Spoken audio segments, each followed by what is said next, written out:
eksklusif kepada keluarga Elisabet Zakaria, melainkan juga bagi kita umat manusia.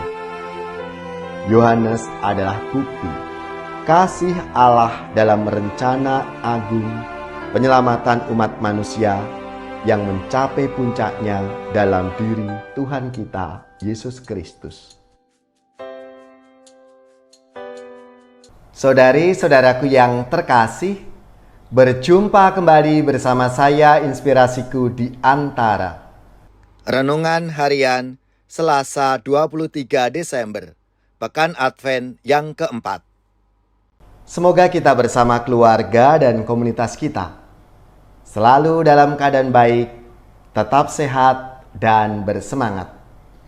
Marilah kita mengawali renungan kita hari ini dengan tanda kemenangan Kristus.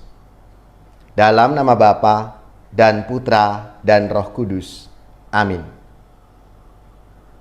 Allah Bapa yang Maha Kuasa dan Kekal, kedatangan Putramu dipersiapkan oleh Yohanes Pembaptis. Semoga kami mempersiapkan kelahiran Putramu dengan hati yang suci. Sebab Dialah Tuhan pengantara kami, yang bersama dengan Dikau dalam persatuan Roh Kudus, hidup dan berkuasa, Allah sepanjang segala masa. Amin. Dalam nama Bapa dan Putra dan Roh Kudus. Amin. Inspirasi kita hari ini dari Injil Suci menurut Lukas bab 1 ayat 57 sampai 66. Marilah kita siapkan kitab suci kita masing-masing. Kita akan membaca bersama-sama lalu merenungkannya. Genaplah bulannya bagi Elisabet untuk bersalin, dan ia melahirkan seorang anak laki-laki. Ketika para tetangga serta sanak saudaranya mendengar bahwa Tuhan telah menunjukkan rahmat-Nya yang begitu besar kepada Elisabet, bersukacitalah mereka bersama-sama dengan dia. Maka datanglah mereka pada hari yang ke-8 untuk menyunatkan anak itu, dan mereka hendak menamai dia Zakaria menurut nama bapaknya. Tetapi Elisabet berkata, "Jangan, ia harus dinamai Yohanes." Kata mereka kepadanya, "Tidak ada di antara sanak saudaramu yang bernama demikian." Lalu mereka memberi isyarat kepada bapaknya untuk bertanya nama apa yang hendak diberikannya kepada anak itu. Zakaria meminta batu tulis, lalu menuliskan kata-kata ini. Namanya adalah Yohanes. Dan mereka pun heran semuanya. Seketika itu juga terbukalah mulut Zakaria dan terlepaslah ikatan lidahnya. Lalu ia berkata-kata dan memuji Allah. Maka ketakutlah semua orang yang tinggal di sekitarnya. Dan segala peristiwa itu menjadi buah tutur di seluruh pegunungan Yudea. Semua orang yang mendengarnya merenungkannya dan berkata, "Menjadi apakah anak ini nanti? Sebab tangan Tuhan menyertai dia." Demikianlah sabda Tuhan. Terpujilah Kristus. Saudari-saudaraku yang terkasih, dalam sabda Tuhan hari ini tentang kisah kelahiran Yohanes mengubah sebuah sikap yang mendasar. Menaati kehendak Allah daripada tradisi dan omongan banyak orang. Elisabet dan Zakaria sepakat untuk memberi nama sesuai kehendak Allah lewat pesan malaikat. Meski mendapat tentangan dari banyak orang, Zakaria tetap percaya pada kehendak Allah itu. Kepercayaannya membuahkan hasil. Zakaria disembuhkan dari kebisuannya dan ia bisa berkata-kata kembali. Tidak hanya itu, kepatuhannya pada Allah juga berdampak pada Yohanes anak mereka itu, bahwa Tuhan menyertai anak itu. Ketaatan orang tua pada kehendak Allah berdampak pada rahmat yang diterima oleh Yohanes.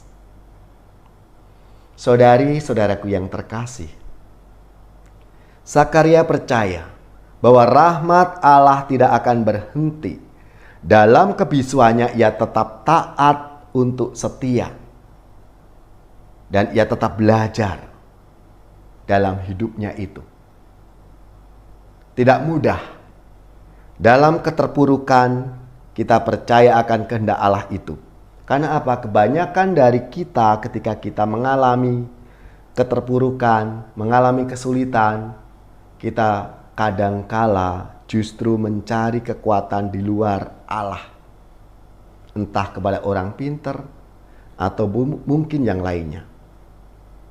Belajar dari kisah Sakaria dan Elisabet. Kita dituntut untuk berani setia, taat dan percaya. Karena Allah tidak akan meninggalkan kita umatnya. Kitab suci bersaksi, di luar Tuhan Yesus, kita tidak bisa berbuat apa-apa.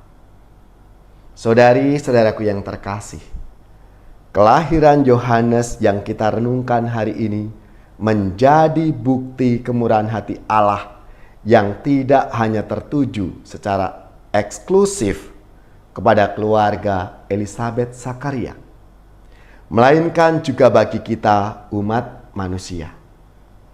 Yohanes adalah bukti kasih Allah dalam rencana agung penyelamatan umat manusia yang mencapai puncaknya dalam diri Tuhan kita, Yesus Kristus.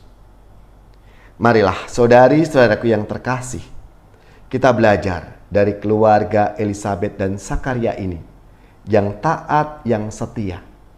Meskipun dalam situasi kesulitan, dalam banyak tantangan-tantangan, mereka menyerahkan hidupnya dan selalu bersandar pada Allah dan rencananya. Ya Bapa yang murah hati, berilah kami rahmat untuk percaya pada rencanamu, sebagaimana keluarga Sakaria dan Elisabet yang percaya meskipun dalam situasi sulit sekalipun.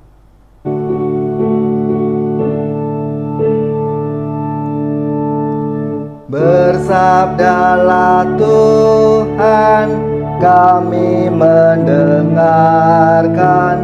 Bersabdalah Tuhan, kami mendengarkan. Pada sabda Tuhan, kami akan patuh. Pada sabda Tuhan, kami akan patuh. Saudari-saudaraku yang terkasih, marilah kita mengakhiri renungan kita hari ini dengan mohon berkat Tuhan. Kita akan menerima tugas perutusan. Marilah kita siapkan hati kita untuk menerima berkat-Nya. Semoga saudari-saudara sekalian, keluarga-keluarga dan komunitas kita, orang-orang yang kita doakan, mereka yang sakit, yang menderita, seluruh tugas, belajar, pekerjaan, usaha serta karya pelayanan kita, dibimbing, dilindungi dan diberkati oleh Allah yang Maha Kuasa, Bapa dan Putra dan Roh Kudus. Amin.